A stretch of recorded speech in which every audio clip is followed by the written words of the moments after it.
আমি জানি 5 তারিখ আমাদের হত্যা করতে চেয়েছিল।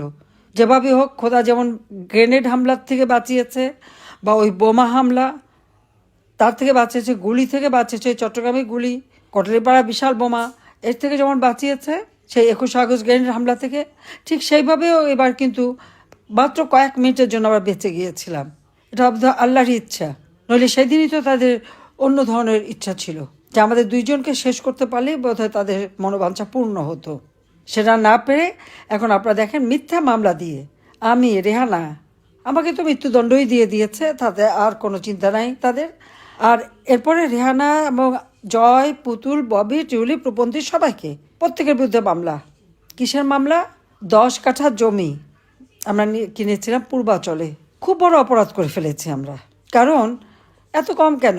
ডক্টর মোহাম্মদ ইউনূস কিনে নিয়েছে 4080 কাঠা জমি পূর্বাচলে তার। আমরা কক্সবাজারেও নিসর্গ নামে তার একটা রিসোর্ট আছে।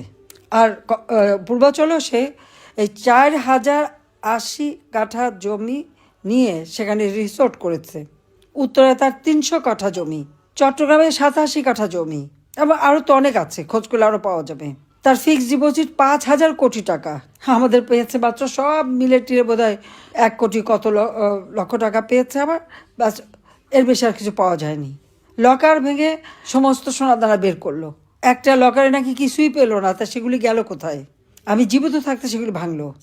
প্রধানমন্ত্রী হওয়ার পরে তো আমি লকার খুলিনি যে প্রধানমন্ত্রী হয়ে সেখানে সোনাদানা রেখে এসেছি।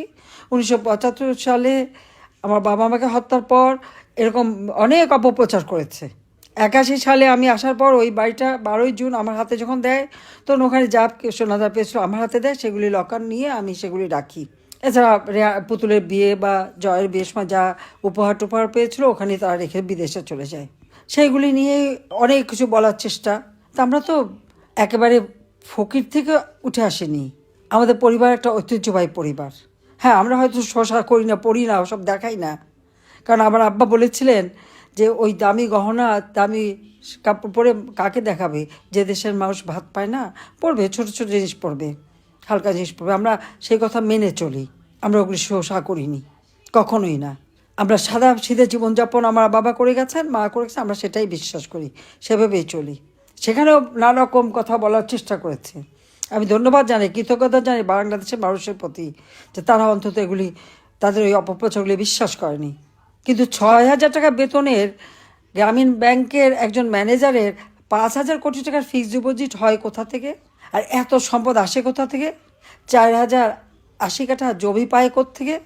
সে কোথা থেকে? সেই জবাবটা তো তাকে আগে দিতে হবে। আর তার এবং তার আত্মীয় স্বজন বা কাদের লকার মকার আছে কিনা সেগুলো আমরা খুঁজে দেখবো ভবিষ্যতে, ইনশাল্লাহ দিন আসবে। তা আমি এটুকুই বলবো যে আমি জানি আমাদের নেতাকর্মীরা খুবই কষ্টে আছে, চরম জুলুম চলছে, একটার পর একটা কারখানা বন্ধ। আওয়ামী লীগের নেতাদের কারখানা রাখবে না, পুড়িয়ে দিচ্ছে, মানুষ পুড়ে মারা যাচ্ছে, শ্রমিক বেকার হয়ে গেছে। বিদেশে আগে আমরা কর্মসংস্থান ব্যবস্থা করতাম, 25টা দেশ ভিসা বন্ধ করে দিয়েছে, বাংলাদেশ থেকে কাউকে নেয় না। গার্মেন্টস ইন্ডাস্ট্রির অর্ডার বিদেশে চলে যাচ্ছে। এই যে রোহিঙ্গাদের জন্য আমি থাকতে তো তাদের পুরো খাবার দাবারের ব্যবস্থা, ভালো একটা অনুদান আসতো, সেই অনুদান এখন কমতে কমতে এমন পর্যায়ে চলে গেছে যে তাদের 2 বেলা খাবার জোটানো মুশকিল। এখন কেউ সেই সহযোগিতা হাত বাড়ায় না। ডক্টর মোহাম্মদ ইউনূসের আমলে ওই রোহিঙ্গা থেকে শুরু করে আমাদের সাধারণ জনগণ থেকে শুরু করে সবাই আজকে চরম দুর্ভোগ পোহাচ্ছে। আর হামলা, মামলা, গুম, আওয়ামী লীগের হাজার হাজার নেতাকর্মীকে গুম করে ফেলেছে, তাদের কোনো খোঁজ পাওয়া যাচ্ছে না। এমন কোনো পরিবার নাই যে যেখানে আঘাত না করেছে। তারপরেও আমি আওয়ামী লীগের নেতাকর্মীকে ধন্যবাদ জানাই যে এত আঘাতের পরেও তারা ঘুরে দাঁড়িয়েছে। আজকে সকলকে ঐক্যবদ্ধ হতে হবে। এই দুঃশাসনের হাত থেকে দেশকে রক্ষা করতে হবে, এই জঙ্গি শাসনের হাত থেকে দেশকে রক্ষা করতে হবে। আজকে সমস্ত জঙ্গিদের কারাগার থেকে মুক্ত করে আওয়ামী লীগের নেতা কর্মী দিয়ে জেলখানা ভরে ফেলেছে। আমাদের কয়েক লক্ষ নেতা কর্মীর বিরুদ্ধে মামলা, এই হামলা, মামলা, গুম, খুন, এইগুলি হচ্ছে ইউনূসের বড় গুণ। আজকে দরিদ্রের হার বাড়িয়েছে, 6 কোটি মানুষ দরিদ্র সীমার নিচে চলে যাচ্ছে। যেখানে আমি 5 কোটি পরিবারকে নিম্নবিত্ত থেকে মধ্যবিত্তে উন্নত করেছিলাম, আজকে তারা আবার গরিব হয়ে যাচ্ছে। কেন এই দেশটাকে এইভাবে ধ্বংস করলো সেটা আমি বুঝি না। আমরা যেখানে রেখে এসেছিলাম সেখান থেকেও যদি দেশটা এগিয়ে নিয়ে যেত তাহলে তো এমনটা হতো না। আজকে সংস্কারের কি সংস্কার করবে? এমন সংস্কার করেছে যে আজকে দরিদ্রের হার বাড়িয়েছে।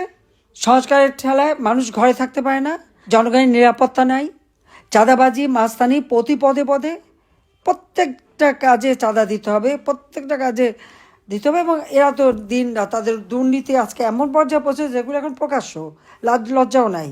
পয়সা ছাড়া একটা কাজ কেউ করাতে পারবে না। কেউ কথা বলবে, বাস তার অবস্থা ঠিক, হয় মামলা দিয়ে জেলে ঢুকাবে, নয়তো আর জেলখানায় গেলে তো মৃত্যুপুরী।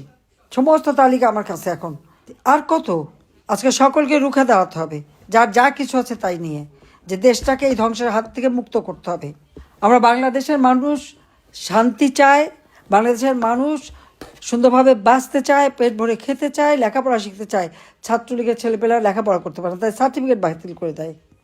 এই অরাজকতার হাত থেকে দেশকে রক্ষা করার জন্য সকলকে ঐক্যবদ্ধ হয়ে এগিয়ে আসার আমি আহ্বান জানাচ্ছি। যার যেখানে যা কিছু আছে তাই নেই, এদেরকে আন্দোলন সংগ্রামের মধ্য দিয়ে এই ইউনূস বাহিনীকে দেশের ক্ষমতা থেকে হটিয়ে গণতন্ত্র পুনঃপ্রতিষ্ঠা করতে হবে, মানুষের জীবনের শান্তি নিরাপত্তা দিতে হবে, অর্থনৈতিক উন্নতি করতে হবে। আর সেটা একমাত্র পারে আওয়ামী লীগ। আওয়ামী লীগ এই দেশের উন্নতি করতে পারে, আর কেউ পারবে না। কারণ সবই জঙ্গি লুটেরা এবং কারো অবৈধ ক্ষমতা দখলকারী পকেট থেকে এসেছে। কিন্তু আওয়ামী লীগ মাটি মানুষের থেকে গড়ে উঠেছে। বঙ্গবন্ধু শেখ মুজিবের আদর্শ নিয়ে এই দেশ গড়ে উঠবে, কারণ তিনি স্বাধীনতা দিয়ে গেছেন। কাজে সবাইকে আমি ঐক্যবদ্ধ হয়ে কাজ করা আহ্বান জানিয়ে আমার বক্তব্য এখানে শেষ করি।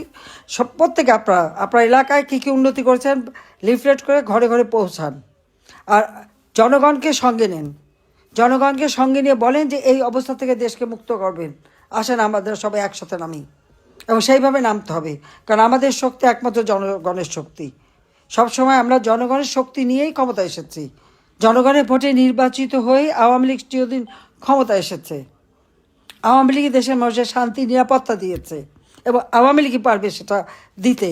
এই জিনিসটা মানুষের কাছে নিয়ে যেতে হবে, এবং সমস্ত জনগণকে ঐক্যবদ্ধ করে আজকে সবাইকে মাঠে নামার জন্য আমি আহ্বান জানাচ্ছি। যে যেখানে যেভাবে পারেন সকলকে রুখে দাঁড়াতে হবে। ওরা মব জাস্টিস করবে, ভয় দেখাবে, আর সে ভয় পাওয়ার লোক আওয়ামী লীগ না। এই এত নির্যাতনের পরেও আওয়ামী লীগই। কাজে আওয়ামী লীগ ঐক্যবদ্ধ থেকে জনগণকে সঙ্গে নিয়েই আমাদের এগিয়ে যেতে হবে। ইনশাল্লাহ জনতার জয় হবেই হবে। এই দুঃশাসনের হাত থেকে দেশ মুক্তি পাবে। সবাইকে ধন্যবাদ। জয় বাংলা, জয় বঙ্গবন্ধু, বাংলাদেশ চিরজীবী হোক। খোদা হাফেজ।